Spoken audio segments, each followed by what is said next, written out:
कठिन है, ऐसे ही अपनी आत्मा को पहचानना बड़ा कठिन है। ज्यों ही मैं आत्मा की ओर जाता हूँ तो कभी कषाय आ जाती है, कहती है मैं हूँ तू।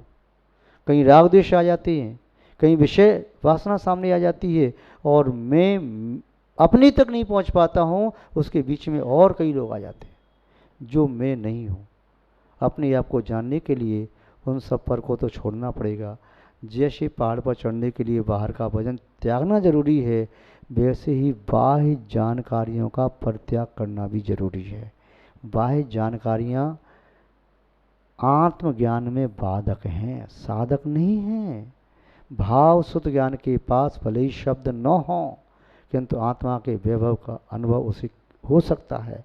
आत्मा का वैभव अनुभव करने के लिए शब्दों को बाहर छोड़ के जाना पड़ता है। शब्द उसमें प्रवेश नहीं पा सकते। शब्दों को एडमिशन कार्ड नहीं मिलता आत्मा में प्रवेश करने के लिए। आत्मा में प्रवेश करने के लिए आत्मा को ही कार्ड मिल सकता है, एडमिशन कार्ड। उसके अलावा किसी पुद्गल के परमाणु तक को नहीं मिल सकता। तुम शब्दों की पोटली लेके कैसे जा सकते हो? पहचानो अपने आप को, अपने आप को पहचानो, तुम कौन हो। अपने आप को भूलने की कोशिश करते हो, कहीं ऐसा ना हो तुम अपने आप को पुण्यात्मा, पापी और धर्मात्मा कहने लग जाओ। ये भी तुम्हारी पर्याय है, क्योंकि तुम अपनी वर्तमान की पर्याय को देखते हो तो बोली मैं तो पाप की, मैं ऐसा हूँ, तो कहीं तुम विचलित न हो जाओ, पापों से विरक्ति न हो जाए, इसलिए जानने की कोशिश ही नहीं करते। किंतु तुम ही भी वास्तव में शक्ति रूपेण परमात्मा हो। तुम्हें कोई और परमात्मा नहीं बनाएगा। चाहे विश्व के सभी परमात्माओं से भेंट कर लो, किंतु जब भी तुम अपनी आत्मा को परमात्मा बनाने का संकल्प करोगे तो तुम ही अपनी आत्मा को परमात्मा बनाओगे। संसार के अनंत परमात्मा भी हमारी आत्मा को परमात्मा बना नहीं सकते। प्रयास पुरुषार्थ हमें करना है, बाहर में नहीं, अंतरंग में। बाहर के पुरुषार्थ से हम कभी आत्मा को परमात्मा नहीं बना सकते। यदि सोने का टुकड़ा अंदर रखा है और बाहर रोड पर खड़े होकर के पत्थर तोड़ने लगो तो अशुद्ध सोना शुद्ध नहीं हो जाएगा। बाहर के पत्थरों को जलाने से अंदर का रखा सोना शुद्ध नहीं हो जाएगा। जल को मतने से, मटकी में दही रखा है और नदी, तालाब या समुद्र का जल मंथन करने से वह दही छाछ नहीं बनेगा, उसमें से नवनीत निकल के नहीं आ जाएगा।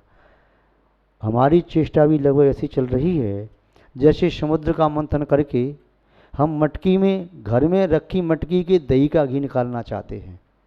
घर में रखी दही की मटकी का घी समुद्र का मंथन करके, तालाब का मंथन करके, कुएं और बावड़ी का मंथन करके नहीं निकलेगा। यदि ये हम जानते हैं तो ये भी हमें जान लेना चाहिए। दूसरे की आत्मा का अध्ययन करके, पर्यायों का अध्ययन करके, जान करके, पुद्गल की जानकारी प्राप्त करके हम अपनी आत्मा को नहीं पहचान सकेंगे।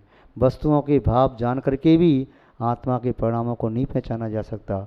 आत्मा के परिणामों को जानने के लिए, आत्मा के भावों को जानने के लिए वस्तु के भाव याद रखना जरूरी नहीं है कि सोने का भाव क्या है, चांदी का क्या है, गेहूं का क्या है, चने का क्या है, वस्त्र का भाव क्या है, घी तेल नमक का भाव क्या है, ये जानना जरूरी नहीं है।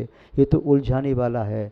आत्मा के भावों को जानने के लिए इन सब भावों को तो छोड़ना पड़ेगा, तब आत्मा के परिणामों को हम देखने में समर्थ हो पाएंगे। महानुभाव, एक फकीर नगर के बाहर किसी झोंपड़ी में रहता था। वह देखने में फकीर दिखाई देता था। वह बड़ा सादा था, बहुत साधारण था, किंतु उसके चित्त में तृष्णा थी। तृष्णा होते हुए भी उसकी फकीरी सच्ची नहीं थी। कपड़े उसके फकीर जैसे, वृत्ति उसकी फकीर जैसी, रूखा सूखा खा लिया, जो मिल गया सो, जहाँ स्थान लिया सो गया, कोई शिकायत नहीं, कुछ नहीं। फिर भी उसके मन में कुछ प्राप्त करने की तृष्णा तो थी। मुझे प्राप्त हो, मिले। अचानक उसे स्वप्न आता है। प्रातःकाल देखता है समीप में एक शहर है। उस शहर में पहला चौराहा है। उस चौराहे पर एक पुलिस ट्रैफिक वाला खड़ा है। ट्रैफिक पुलिस वाला जहाँ खड़ा है उस चबूतरे के नीचे एक कलश है, उसमें बहुत सारे रत्न भरे पड़े हैं। उसने सोचा सपने ऐसा तो आता ही रहता है। कोई बात नहीं, स्वप्न है। जो सपना है वो अपना नहीं है, जो अपना है वो सपना नहीं। जो सपने जैसे होते हैं वे कभी अपने नहीं होते, जो अपनी होती हैं वे कभी सपने जैसे नहीं होते। जो सपनों पे रीझ जाता है अपनों तक पहुंच नहीं पाता, जो अपनों पर पहुंच जाता है वह सपने नहीं देखता। सपने देखने के लिए सोना जरूरी है।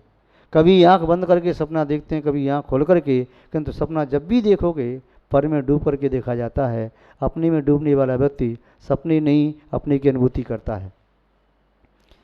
संयोग की बात, द्वितीय प्रातःकाल जब वह जग करके उठा तब भी वही सपना, वही चौराहा, वही पुलिस वाला और वही कलश जिसमें हीरे मोती भरे पड़े हैं।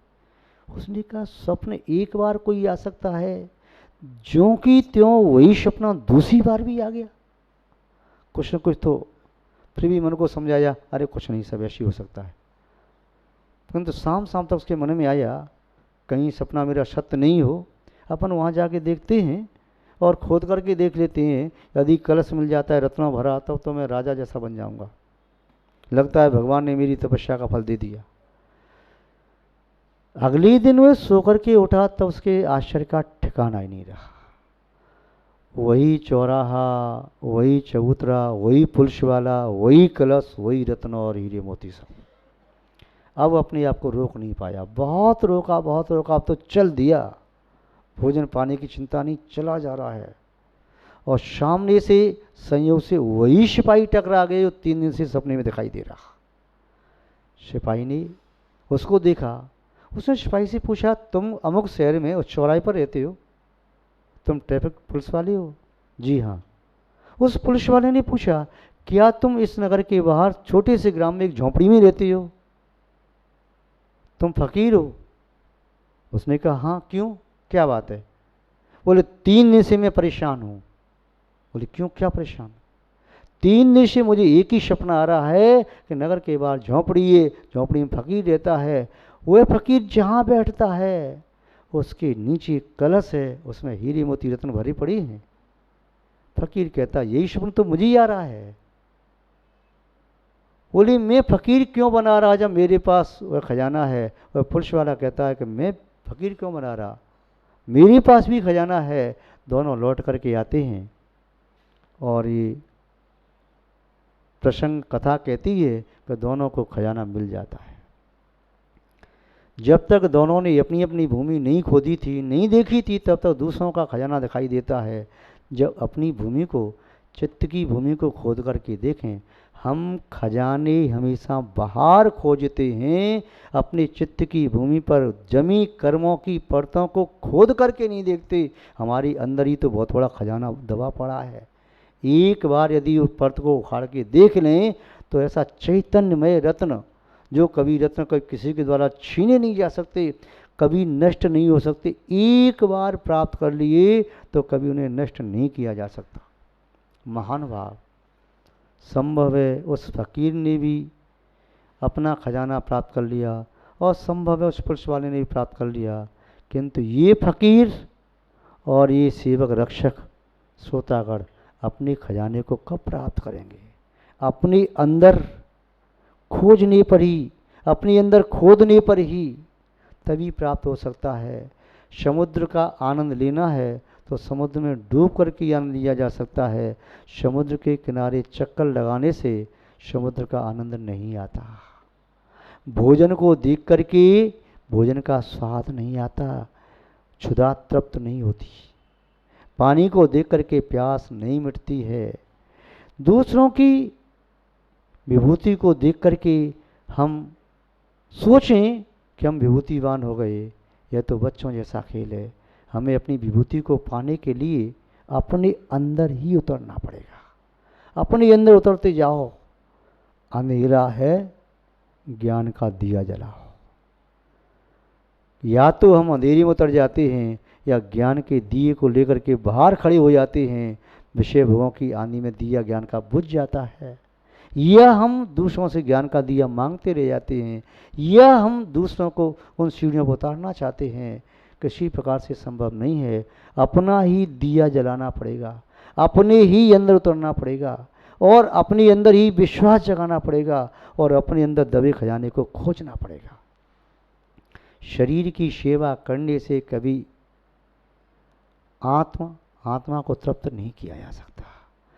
किसी दूसरे पेड़ में पानी डाल करके इस पेड़ को संवर्धित नहीं किया जा सकता। एक व्यक्ति अपने मित्र के पास मिलने के लिए आया और वह मित्र से मिला। मित्र से देख करके बड़ा संतुष्ट हुआ। पूछा, कैसे आए? इन 5 घोड़ों की बग्गी पर बैठ करके आया। अरे वाह! वह कहता है, ठीक है, थोड़ा ठहरो। वह अपने मित्र को ले गया और कक्ष में बिठा दिया। बाहर से कुंडी लगा दी, ताला लगा दिया और घोड़ों के पास आया। वाह मेरे प्यारे घोड़ों, अश्व, क्या कमाल कर दिया तूने, मेरे मित्र को मुझसे मिला दिया। घोड़ों की सेवा कर रहा है और मित्र अंदर कमरे से चिल्ला रहा है, मुझे प्यास लगी है, पानी दे दो, मुझे भूख लगी है, भोजन दे दो। अरे यहाँ तो मेरा दम घुट रहा है, थोड़ा दरवाज़ा तो खोलो, मेरे पास तो आओ मेरे मित्र। किस जन्म का बैर निकाल रही हो? वह कहता है, शांति से बैठ, जिन घोड़ों के माध्यम से तू यहाँ तक आया है उसकी सेवा कर लूँ। उसकी सेवा में लग जाता है।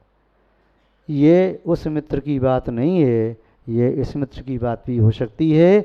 हम भी पंच इंद्रिय रूपी अश्व को, इस शरीर को, ये शरीर हमारा घोड़ा है और आत्मा हमारी सवार है। उस आत्मा को तो हमने कैद कर दिया, इन 5 इंद्रिय रूपी घोड़ों की पुष्टि में लगे हैं। अपने आप को पहचानने की कोशिश नहीं कर रहे। जब तक अपने आप को पहचानने की कोशिश न करेंगे तब तक चाहे बाहर का कितना उपक्रम करते रहें, बाहर का उपक्रम हमें अंतरंग में तृप्ति नहीं दे सकता। अंतरंग में तृप्ति देने में समर्थ भी नहीं है, क्योंकि आप सब जानते हैं अंतरंग में कारण होगा तो अंतरंग में कार्य होगा, बाहर कारण होगा तो बाहर में कार्य होगा। दूध के डिब्बे के ऊपर नींबू रख दो तो दूध खट्टा नहीं होगा। दूध के डिब्बे के ऊपर नमक रख दो तो दूध खारी नहीं होगा। यदि शक्कर रख दो तो मीठा नहीं होगा। सब्जी में नमक न डाल करके सब्जी को ढक करके रख दो और नमक बहुत सारा उसके ऊपर रख दो तो क्या सब्जी में नमक का स्वाद आ जाएगा? नहीं आएगा। ऐसे ही जब तक हम तत्वबोध को अंदर न ले जाएंगे, जब तक हम अपने आप को न पहचानेंगे, तब तक अपने आप का अनुभव नहीं कर सकते, अपनी आत्मा के सुख दुख को जान नहीं सकते, दुख को मिटाने का और सुख को प्राप्त करने का उपाय भी नहीं कर सकते। महानुभाव, समय के रहते हुए अपने आप को पहचानने का पुरुषार्थ करो। जो अपने आप को पहचान जाते हैं वही वास्तव में भगवान बन जाते हैं। आप सभी अपने आप को पहचानो और भगवत अवस्था को प्राप्त करो। हम आपके प्रति ऐसी भावना भाते हैं। इन्हीं मंगल भावनाओं के साथ अपनी शब्द श्रृंखला को विराम देते हैं। जय बोलिए श्री शांतनाथ भगवान की, परम पूज्य आचार्य गुरुदेव श्री विद्यानंद जी महाराज की, अहिंसामय विश्व धर्म की, जैनम जयतु शासनम विश्व कल्याण कारकम। जय बोलिए त्रिकालवर्ती त्रैलोक पूज विश्वाराध्य पंच परमेष्ठी भगवान की, वर्तमान जिन शासन श्री वर्धमान महावीर भगवान की, अनंत अनंत सिद्ध परमेष्ठी भगवान की, परम पूज्य चारित्र चक्रवर्ती आचार्य श्री शांत सागर जी मुनि महाराज की, परम पूज्य सिद्धांत चक्रवर्ती श्वेत विचाचार्य गुरुदेव श्री विद्यानंद जी महाराज की, विश्व कल्याण कारक अहिंसा प्रदान श्रीमद विश्व धर्म की,